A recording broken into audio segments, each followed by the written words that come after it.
তিনি যে বাংলাদেশের একজন সানি লিওন মনে করেন, আসলে এর কারণটা কি?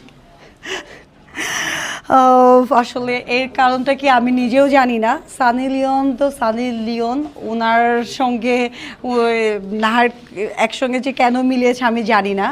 বাট আমার কাছে মনে হয় দুজনের ক্যাটাগরি একই ধরনের না।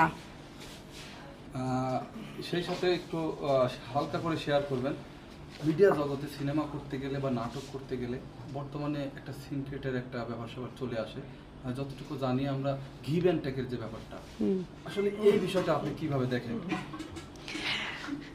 মিডিয়াতে আমি কাজ করছি, গিভ অ্যান্ড টেক আসবেই। আর শুধু মিডিয়াতে না, প্রতিটা সেক্টরে গিভ অ্যান্ড টেক আছে।